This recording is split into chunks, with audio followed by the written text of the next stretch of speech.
Right now in the Winchester, I can hear the drip, drip, drip of an essential oils infuser. I also have a salt lamp running beside us. I have a giant globe on a table. I have more lights than I should, all across the room. The lights are down. It's time that we talk about the song that changed everything. In 1988... Was it just in 1988 that was changed, or was it for all time? For all, well, it may have spiraled out from 1988. So in a quantum sense, it also altered the time before. In 1988, we heard music that we'd never heard before. Enya released Orinoco Flow. Well, I mean, that statement can really be made for anything that was released in 1988, because if we hadn't heard the song before, because it didn't exist, right? Yeah, that's a really good point. And it was Enya's second album, so that actually doesn't even make sense because she had released. But if you were 11, then perhaps this changed the whole universe. Welcome to Bill and Frank's Guilt-Free Pleasures, where we explore the origins of the musical universe when it comes to New Age music from 1988.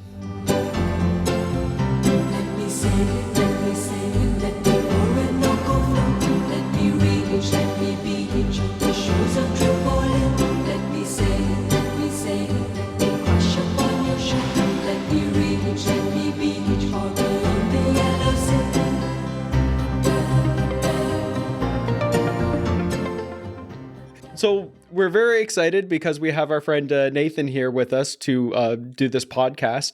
Nathan has been friends with Bill and I since high school, and Nate and I have been friends since elementary school. I think grade 3 is what we came since down third on. grade, yes. Yeah.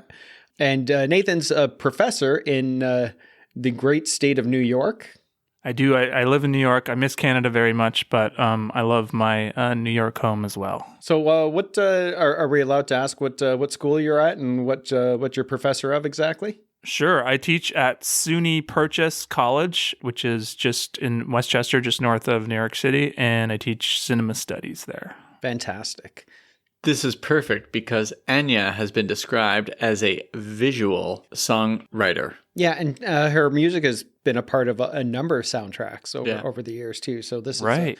This is our tie-in here, folks. This is where we bring this connection. That's great. Nathan was also a radio personality on our university radio station in the mid to late 90s, and he gave Frank and I our first big break by allowing us some airtime. Yeah, I think was it once every 6 weeks or so we would get onto the Brock University radio station and talk about wrestling. That's right, the wrestling report. Yeah. So you're welcome. Yeah, we've come a long way since then. I like to think that I have a small hand in making this podcast. Kind of urging you along at a very young age to pursue your interests in talking to people on the radio.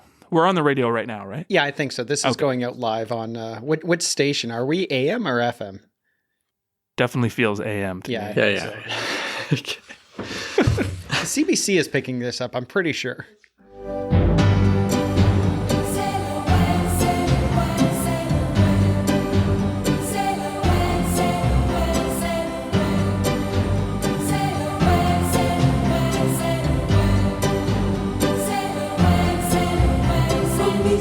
It's time to dive into the history of Enya.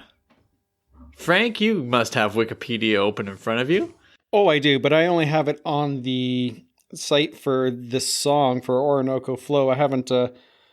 Let's click. Where's the hyperlink here for Enya? Well, luckily, Nathan and I have done some research, and I remember when friends of mine discovered this in high school, and they would. To one-up each other, we would talk about things we knew about Enya that the other person didn't know. Really? Yeah. Seriously? Yeah. I had other friends, guys. That sounds made up. Yeah, I know, right? It was Rindell from church. Really? You guys talked about Enya with each other? It was well, he talked more to me, And now I'm passing on his knowledge. The Okay. truth was, I didn't have the money to buy a bunch of CDs, but he seemed to always have money to buy CDs. He was a pastor's son, Uh-huh. and I'm pretty sure his dad didn't know that he was listening to Enya. So the information that he had about Enya was from the CD that he had. Well, it's before the internet, so I don't know how I found, but she comes from a large family. Yeah. Her siblings and her two uncles were in a band, or are in a band, because they're just on their farewell tour now, called Clannad. Yeah, Clannad or Clannad. Yeah, I should have looked up the pronunciation. Yeah. Sorry to our Irish listeners. I apologize. I think maybe we should do a blanket apology, because are you going to try to pronounce any of these Irish names that we'll have to be using? I think we should probably try to. This is a blanket apology, but we love Ireland. Frank particularly does, because he's a quarter Irish. Well, maybe like a 72nd or something like that. But yeah, there's Irish in there somewhere. Definitely. Okay, back to Clannad. Clannad. Clannad, I think. Clannad. Okay, we're going to go with Clannad. And to our Irish listeners, please reach out to us and let us know how to pronounce the things we're trying to do right now. Or your favorite Clannad record. Yeah. I was looking that up. She was only on like 2 albums. She only was in the band from 1980 to 1982, because she's the youngest of her family. And she ended up leaving, had creative differences with them because she wanted to do something a little more adventurous. Well, you know what? I heard something else. Oh. I heard that Clannad wanted to vote Nicky Ryan, who was the sound engineer, out of the band. Yes. And then he was voted out of the band, and he was going to say something like, Enya, come with me, but he didn't, and he waited, and then Enya also departed and joined him to make music with him and his wife, who is the lyricist for Enya's songs. Correct. And one of the Wikipedia pages I opened, like one of the things when they talked about the vote, said that Clannad wanted to get back to making boring music. So clearly written by somebody who was taking sides. Yeah. Right. Wow. I know. I have a Clannad record called Magical Ring that I like. And I think it might be the one. I think it's like 80 or 80. It might be the one that Enya is on. She sings vocals on like 2 songs, and when you hear it, it just doesn't sound anything like what we would understand Enya to be. Oh, okay. The interesting thing with Enya is, like Nathan brought up, there are really 3 people who are part of Enya. So you have Enya, who's writing all the music. Yeah. But then you have Nicky Ryan, who's doing the production, which is a major part of the sound. Yeah. And then you have Roma, who's writing all the lyrics. Oh, okay. So they've always worked together. It's always been the 3 of them. Yeah. Okay. They're kind of a trio in a way. Yeah. I think Enya makes most of the money, though. And she's super rich. All right, I think we nailed the history of Enya pretty well. I think there's more, though. She got Nate, you spent the last few days deep diving into Enya. Anything more you can give us? How the events that led up to the recording? Yeah. Well, I guess so she got together with Roma Ryan and Nicky Ryan, and they started making music together. And I think they did some soundtrack work for a film called The Frog Prince, like a romantic comedy. And then Enya was asked, or they were asked as a group, to record the score for a BBC documentary series called The Celts. And then on the strength of that score, then they were kind of off and running, and then made Watermark, on which the song that we're discussing today appears, Orinoco Flow. Mm-hmm. Did you want to go into her background or anything like that? I think we nailed it. I think I think that's good. We got her early music career. We got her split from the band, her starts as a solo artist, and all that. So, but we didn't try to pronounce her actual name, which is spelled Eithne, and then there's also some diacritical or markings on there. I think it's Eithne. Ethna. It's actually pronounced Enya. Oh, are we sure? I could be wrong about that. I think it's pretty close. Yeah, I think they said transliteral. That's not the word. Anglicized? No, that's just. It's an anglicized spelling of the actual pronunciation. Yeah. Got it. Yeah. Okay. Interesting fact is that she spoke Gaelic. Yeah. Is Gaelic the same as Irish? And they say I read she spoke Irish, and I read she spoke Gaelic. Well, there's Irish Gaelic, there's Scottish Gaelic. Okay, so she's there's Irish different Gaelic. dialects of Gaelic. I think we're getting a lot of people angry at us right now. She didn't. She spoke Irish Gaelic until she was 12 years old when she went to boarding school. And this is the only story I've heard where someone loved boarding school. She loved boarding school, and she said that's what gave her independence and freedom. Yeah. Well, that's kind of interesting because it kind of takes us into some things that have been more contemporary in her lifestyle choices, I think, right? Yeah. Because she did split from the band. Her family's pretty religious from what I gather. Yeah. And she's less stringent in her sort of Catholicism as her sister. I know this from working at the Christian bookstore when we'd sell her sister's CD for people who loved Enya, but they were kind of concerned about listening to Enya and what that might do, and they wanted to hear something like Enya, but with more. So they listened to the CD made by Fenya. Moya Brennan, who was her sister, made a solo album called Perfect Time, and it was like a huge seller at our store. It wasn't called I'm Enya's Sister. No, she was in Glenad. It was a big deal. They did Harry's Game, the song called Harry's theme from Harry's Game, and they also did the Robin Hood theme from a Robin Hood show in the 80s. And wait, Nate, you're a big fan of Last of the Mohicans? Or no? Oh yeah. They wrote the song "I Will Find You." Yeah, they were on the last. Yes. Yeah. So they did fine without Enya. It was interesting. Like actually, after Enya left, both of them found their big success later. Yeah. Well, I don't think Enya liked touring that much either, right? Oh yeah, for sure. Okay, well we're gonna get into that. We're gonna get into that. Yeah. Orinoco Flow was the last track they put on the album because they needed an extra song. Yeah, and it wasn't initially even thought of as a single. I mean, last one picked. I mean, who's going to think that's going to be your big breakout single, right? It kind of shows I know we're going to talk about the lyrics, but it kind of shows in the lyrics that it's kind of tossed off. Like they're just kind of picking places off of a map and incorporating them into a song. Yeah.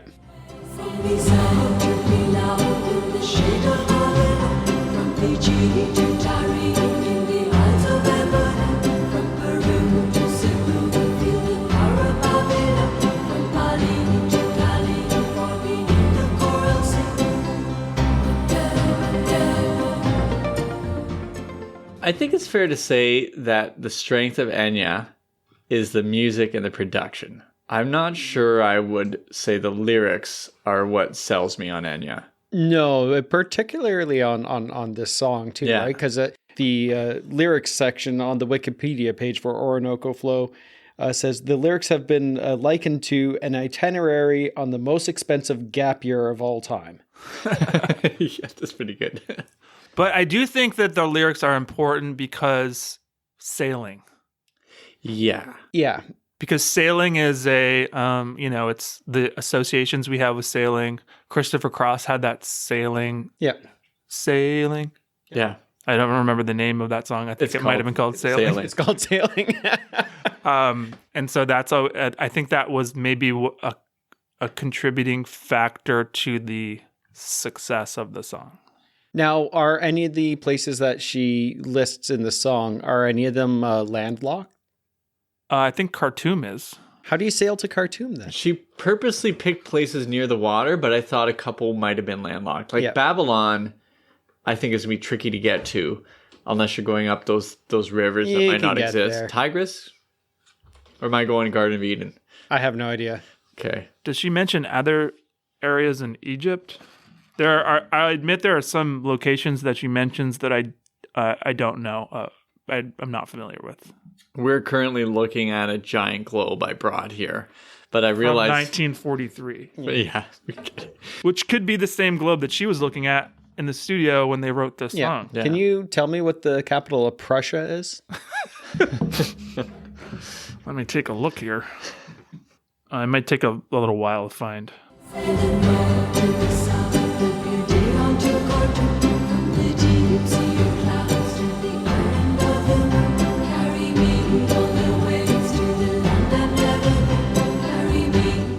Favorite lyric? You got a favorite lyric on here? The lyrics are, I mean, it's a lot of, well, it's repetition, right? She's naming countries, sail away. Like it's, the strength of the song isn't necessarily the lyrics, the words, right? But the music and the way she sings it is just it's very beautiful, and the way that it flows. And Orinoco Flow, Orinoco is the name of a river, and also the recording studio where she recorded this album. Right. So I think the way that the song moves and the way that the song flows lends itself to the title, and it's just it sort of carries you around, right? Like it has movement to it. We should also mention that in addition to all the locations around the world that she mentions, is that she also talks about the Warner executive who signed her to a recording contract, Rob Dickens. Is the weirdest part of the song. I know, right? We can steer, we can near with Rob Dickens at the wheel. We can sigh, say goodbye, Ross and his dependencies. We can sail, we can sail.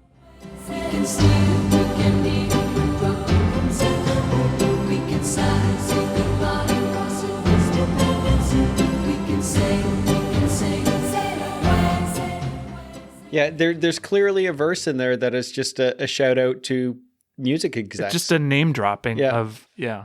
Now the goodbye Ross and his dependencies is a shout out to the engineer, but they're also talking about the Ross dependencies that's in Antarctica, which I believe is I think it's either... So that's a double meaning. It's a double meaning. When I was a kid and I heard this song for the first time, I thought it was the most amazing song I had ever heard. I mean, I feel that...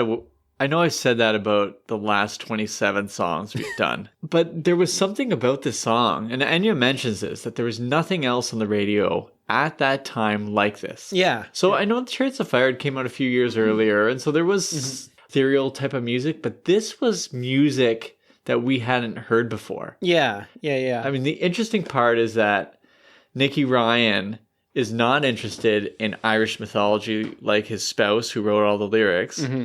He's not really interested in the sort of church music and classical music that Enya's going towards. He's interested in the Beach Boys and Phil Spector.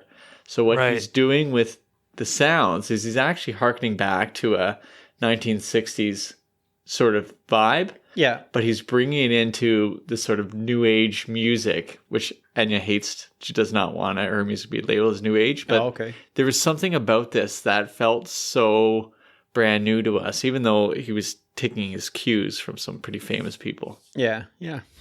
Yeah, that's a great point. I think great new age music has had a kind of a resurgence in the last, 10 years or so.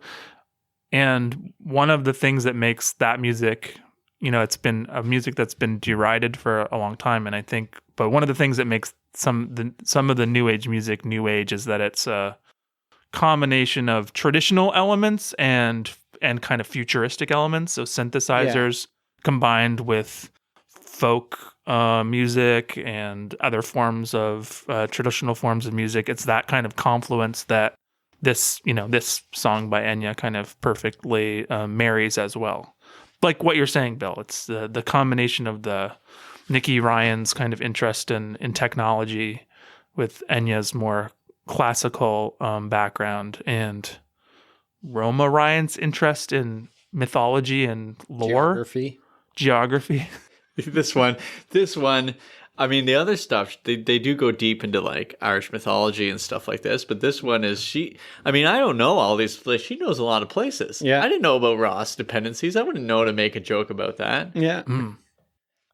Yeah. Well, can we talk a little bit about new age music a little more? We can. we can do anything we want. Yeah. Well, I think it's absolutely right that it was something completely new. But you were it's mentioning, not old age; it's new age. So I kind of ruined the vibe here by mentioning this. But I made a list of artists that were kind of were kind of on major labels that were almost approaching the success of Enya. Not that, I mean, she had kind of an outstanding success, but, there was Vangelis, there was Tangerine Dream that was pretty popular. They were pretty popular German group. Jean-Michel Jarre, who was a kind of almost an artist that was like Vangelis.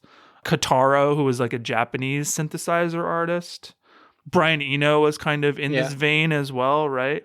Mike Oldfield, I think, maybe is also a kind of cognate artist, kind of like Enya, because he's using synthesizers, but he's also interested in folk traditions and lore and things like that. But Tubular Bells by Mike Oldfield in the 70s was like big time, right? Yeah. And then there was like a label called Windham Hill that was really popular and had a whole bunch of artists on it, like Shadowfax and William Ackerman and George Winston. And I think that those artists were really like, when you have an association with new age music as being kind of bland and like musical wallpaper, I think that's the type of stuff that, that most closely matches people's association with that type of music. But I think what the Enya Orinoco Flow does is it really brings kind of more melody and song structure, but marrying it to that new age sensibility and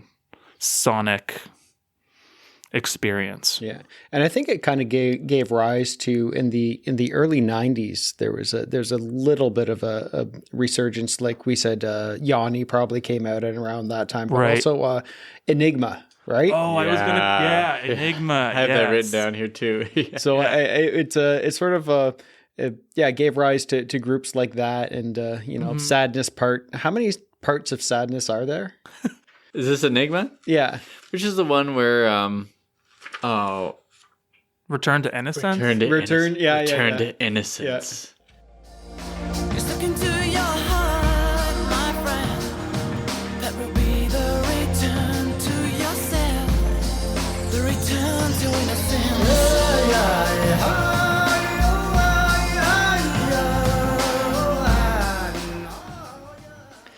What's your favorite part of the song? Oh, geez. That's I know what mine is. Can I go? My favorite part of the song is the turn it up, turn it up, turn it up. By a Jew. Because I think this song is kind of like an anthem a little bit, it's new agey, but it is an anthem. It's very like light and bouncy, and it has an anthemic quality to it, I think. And that is kind of the break before they burst back into the kind of the main refrain and melody. And it's great. It's like when you're at the disco, and it's where the part where the song kind of gets quiet for a little bit before it bursts back in at full force. Before the bass drops. Yeah. Turn it up, turn it up, turn it up,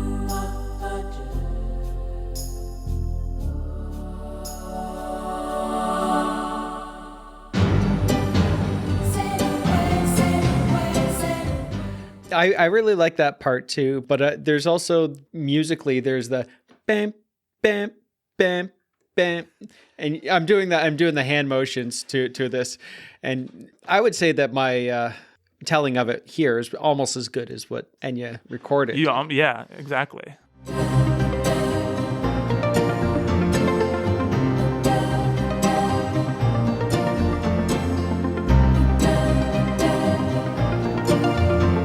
Is it like a synthy harp? Would that be fair to say? Well, that's what I was thinking. Well, it was done on a Roland synth, all the music, right? I think there were like a number of different synthesizers used, maybe, but I did hear about the Roland being prominent among them. Yeah. We should also mention the multi-tracked vocals.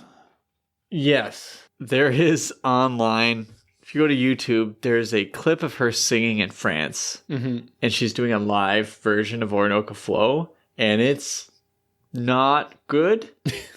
I mean, her vocals don't work in it. And I think it was supposed to be, like most 80s things, a lip sync, but they left her mic on, and so you could hear her singing along with it, and it just didn't sound good, because the whole key to this song is what Nicky Ryan wanted to do in that production is they're layering those sounds. She talks about this too. That's a very long process. Yeah. It's like you're in an old cathedral and her voice is just booming off every single wall and then hitting you in the center. There's not one Enya. There is a choir of Enyas.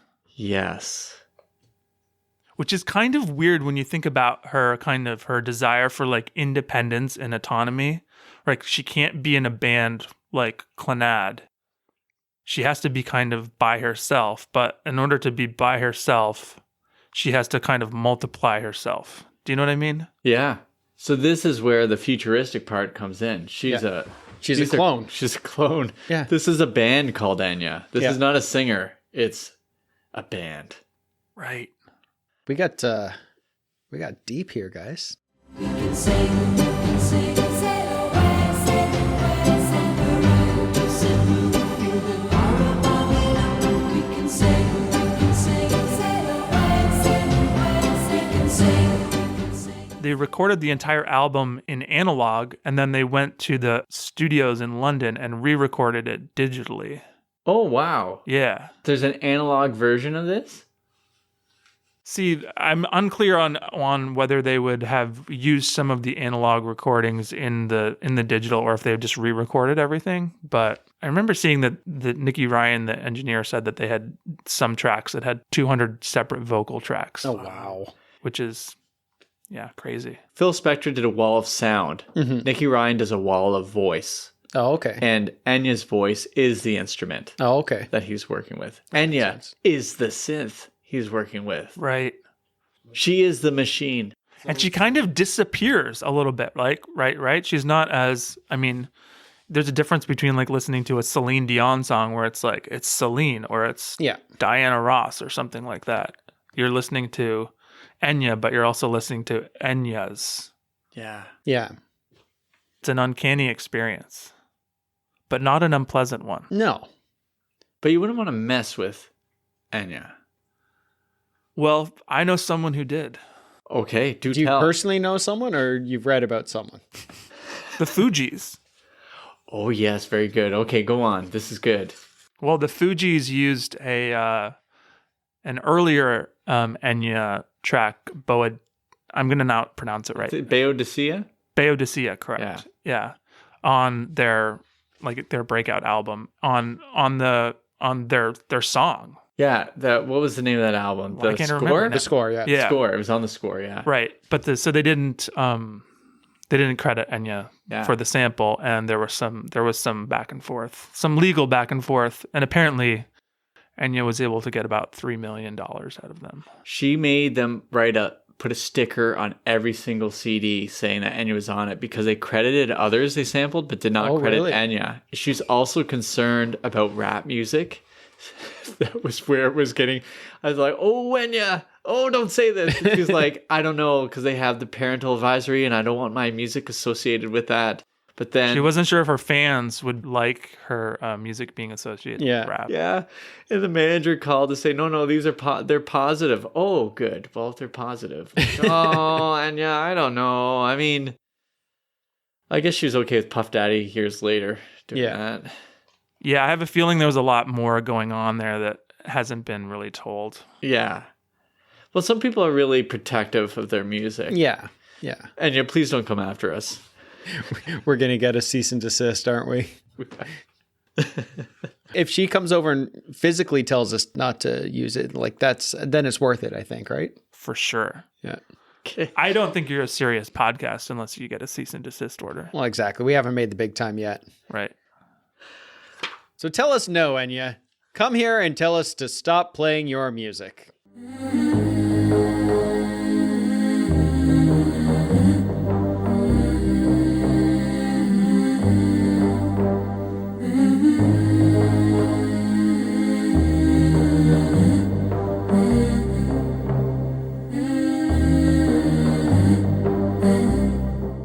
So we move into the free-for-all section now?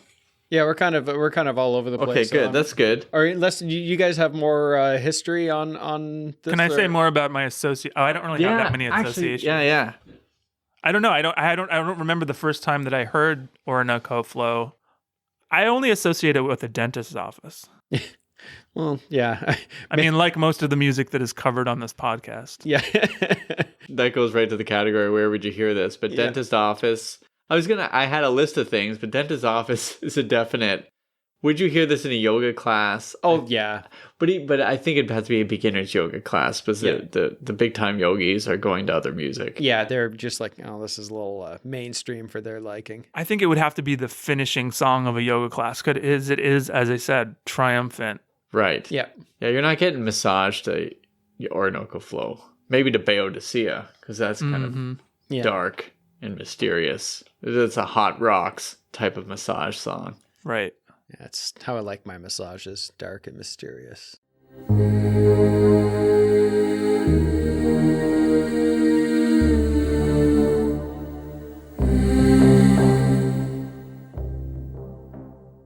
I just want to bring this up in terms of the music. The very beginning of the song sounds like we're walking in on it and it's already been playing. So I kept getting thrown off because every time I try to play it, I'm like, why is it starting midway through the song? Yeah. It doesn't have a sudden, like, here's the first beat. It Yeah. feels like it's just starting midway through something. Yeah. So I don't know what's going on there, but it's jarring me. It's a very jarring song.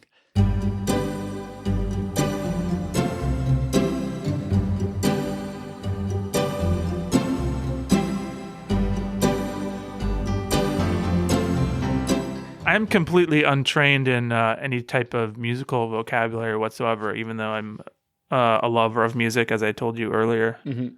But isn't it like counterpoint? Isn't like that the idea of like the ding, ding, Yeah. ding, ding, ding? But it feels like we don't get the ding. It just starts with the ding, ding. Is that, Oh, okay. I don't know how to... We're using very technical terms here. But it feels like it's going... Nate, you fit in very, very nicely with your knowledge of musical Yeah. terms. Well, I mean, we're talking more about our feelings, right? Yeah. And Enya says, so when people hear her songs, they put their feelings to it, and then they make meaning out of her song through their feelings, and the song Oh, right. becomes the property of the listener. Oh, okay. Okay. So I have a question for you. Where would you like to hear this song? Huh. That's a good question. I asked my mom when she would like to listen to this song, and she said, while making dinner. Oh, okay. I was going a little more over the top. I'm like, well, if I was on a beach, Costa Rica, it'd be nighttime, and there'd be the winds blowing off of the Oh, wow. surf into my hair, and then I'd hear the Orinoco Flow playing in the background, and then I would be happy. Wow. I'm never going to forget that image. Yeah.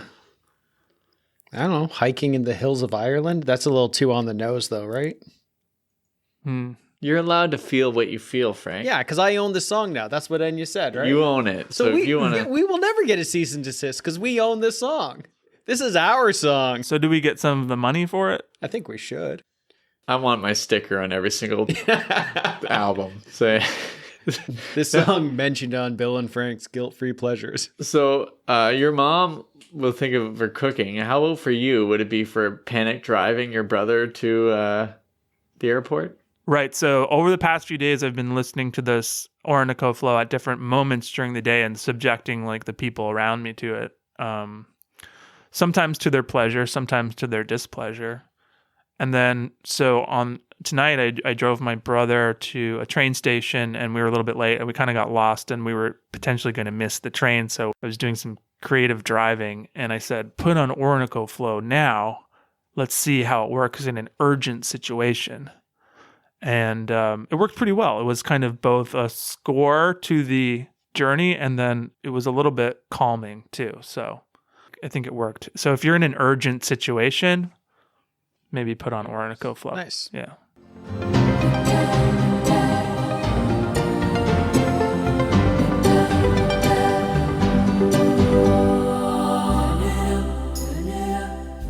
I'm going to play a little game with you here. I'm going to give you a sentence, and you're going to complete it for me. Okay, ready for this? Yes. Moondance is to jazz what Enya is to... Not jazz? Okay. New age music. Oh, yes. Yeah, fun game, you two. All right, let's try again. Is Moondance a jazz song? No, it's It's not. not. My friends who are jazz musicians lose their minds when people say, "Could you play that Moondance song?" Like, Oh, I'm not I playing see. Moondance. Okay. But wait, if- so do you not think that this is a new age? I feel it is, but I don't know new age. I know I've talked to others who are like adamant this is not, because this is so popular. It doesn't have like, because it's so, It's too mainstream. it's mainstream but also memorable. It's like has this sort of pop music sensibility that That's just an example of people's categories interfering with their experience. Their conceptual categories are interfering with the reality, which is that this is a great new age pop song. Yep. all right, Moondance, you are a great jazz song. No. Okay, here's another one. All right, ready? Is Vangelis to running what Enya is to Rowing. sailing? Oh, This might be the worst game ever. Yeah, it's weird that we didn't say anything about like, would I like to listen to this song while I was sailing? would you categorize this song as yacht rock? No. Ooh, good question. Why not? Well, It's one about is sailing. But it's It not is. a rock. It's not rock. Listen to yacht rock. Is that rock? Yes. No. The definition of yacht rock is West Coast, like LA, perfect session musicians coming on and doing things. But I mean, that's being pedantic, as they say.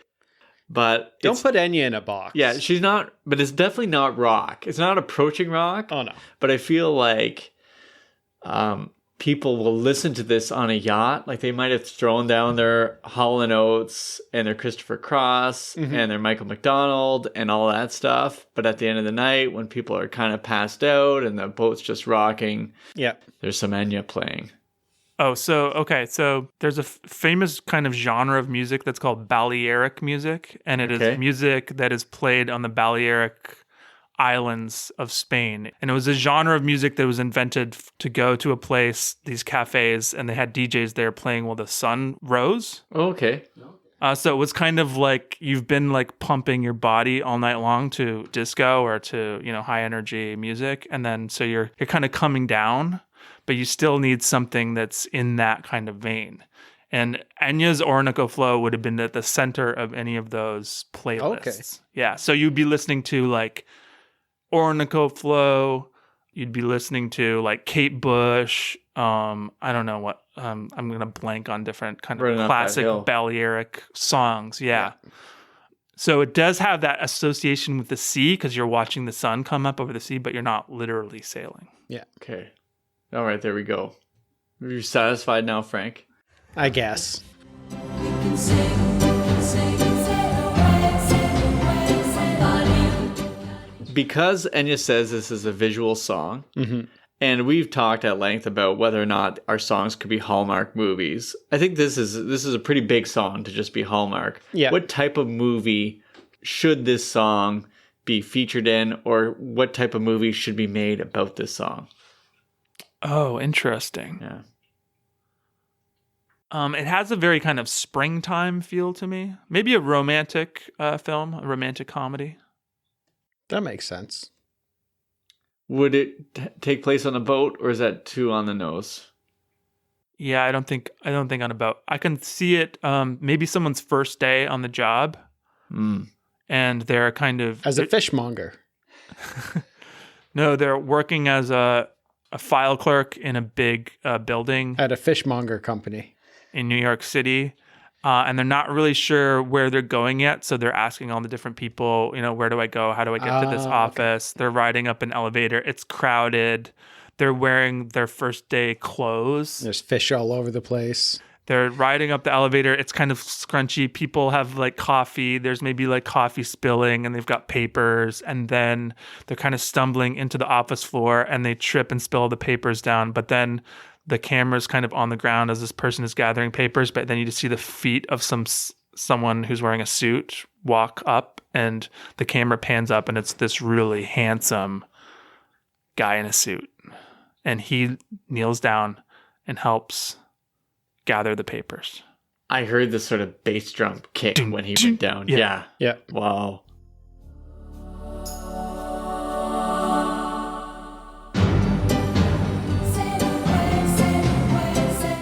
Wow, Enya, this is going to be a great movie.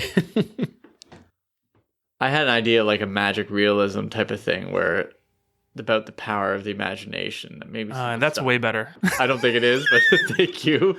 Someone's stuck in some sort of situation where they need to use their imagination to kind of go out into the world, and that this would be the theme song of it. Right. I think that works really well, actually.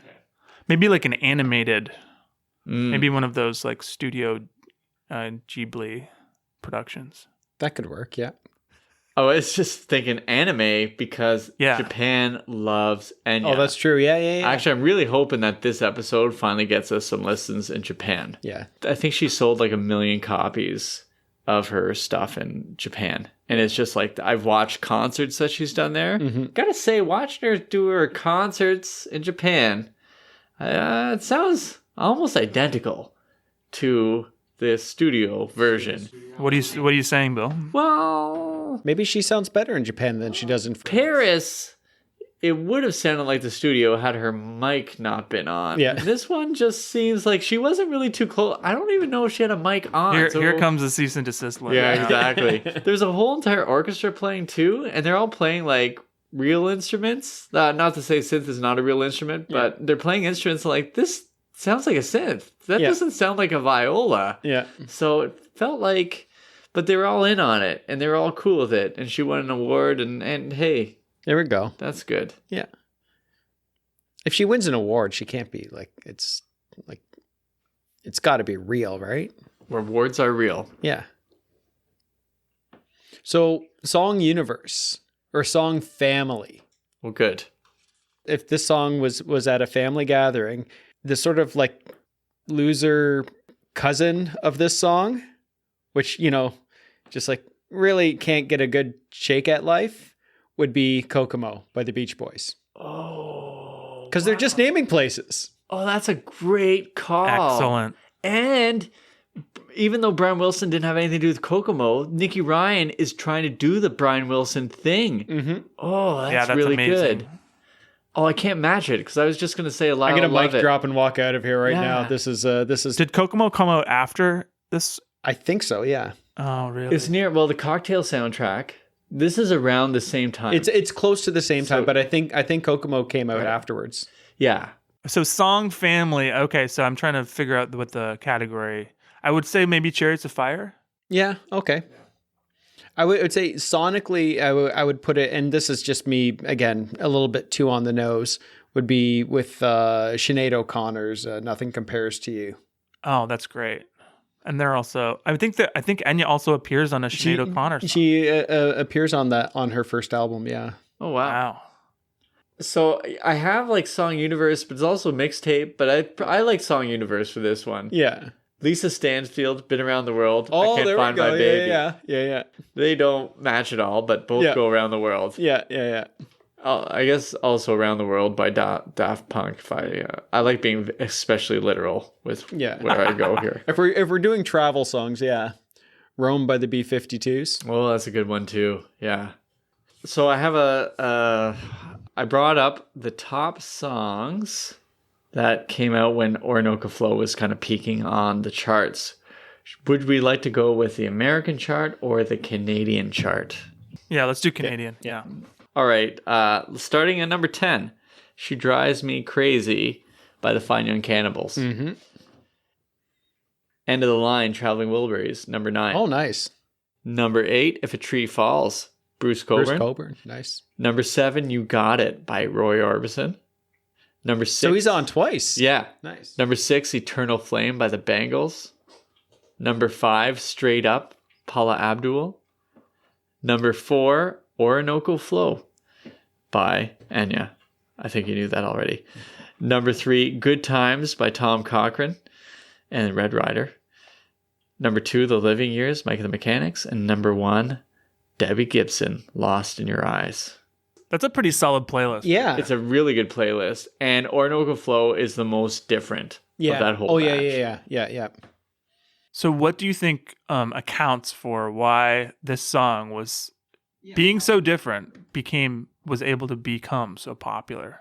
because this, of all those tunes, I mean, I think the Wilburys and the Orbison also would appeal to the market, but older listeners, so people in their 40s and above, would have gone crazy for Enya, and they did. And then all over the place. But I think this hits right up the age charts from like the young to the old. Oh, really? That's my take. That makes sense. My Oma didn't play any Enya. She played a lot of Chris de Burgh, but not Enya. Lady in Red? Yeah, Lady in Red was big Well, yeah. at that time. What do you think?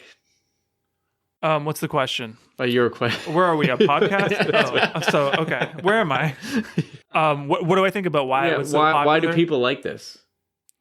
I think it goes back to their even if new age music wasn't the most popular genre of music, it was still part of a kind of zeitgeist that was happening from the 70s through the 80s, and that Enya figured out a way to combine new age elements with a melodic structure, like an anthemic melodic structure that was undeniably catchy.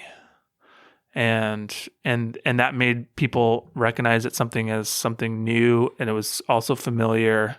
It was a combination, I think, of novelty and familiarity, maybe.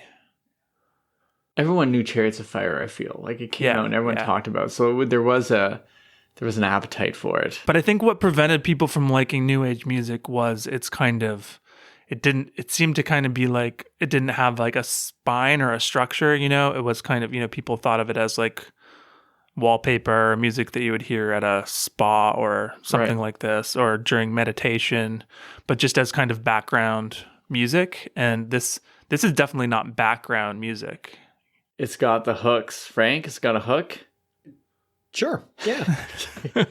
I was going to call this, instead of yacht rock, what do you think about spa rock? Spa rock? Okay, yeah. Sure. That works. Can I talk about all the different dance remixes of this song? Yes. Okay. I listened to all these yesterday. There is a remix of the song in almost every different type of dance genre there is, from house to Euro house to acid house, high energy, Italo, happy hardcore. There's actually 2 happy hardcore versions. And I'm just going to recommend to people the dance remixes they can seek out on YouTube to enjoy the song in kind of in almost a different, maybe with beats that will allow them to move their body a bit more. I think it's a dance song already, but the first one I listened to was the Tiesto remix, and he's a very popular guy. Not very good. I recommend the Melanai Club Mix from 1991.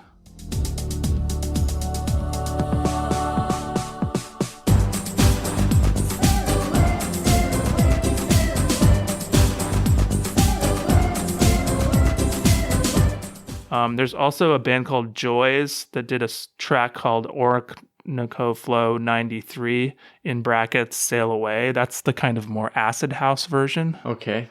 That's a great one.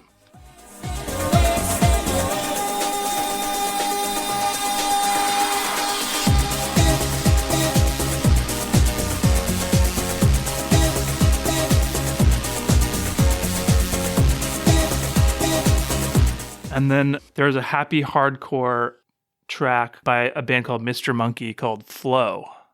So they don't even say Orinoco, so it's a little bit tricky to find, but it's by Mr. Monkey. It's from 1999 and it's called Flow. And it's quite good. It's definitely more high energy. We're talking north of 130 beats per minute on that one.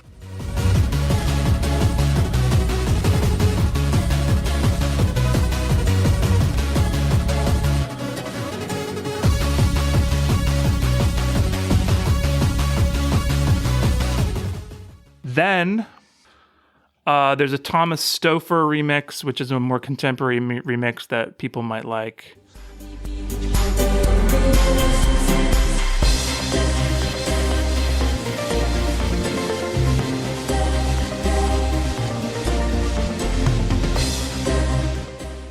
And if you like progressive trance music, you're going to want to check out an outfit called Mara, who did a track called Orinoco in 1998.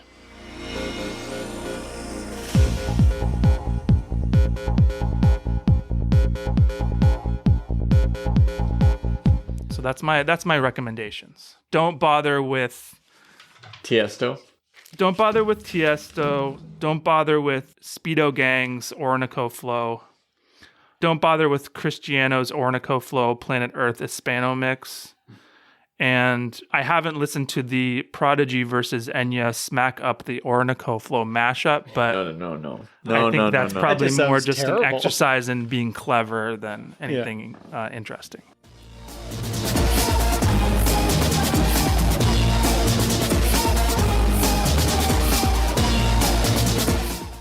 Well, this has been wonderful. Thank you, Nathan, for joining us today. It's been a pleasure. Thank you for having me. Yeah, it's definitely been a trip down memory lane for us, I think, and great to grab your insights on this song. And we wish you the best as you sail away to New York. Thank you.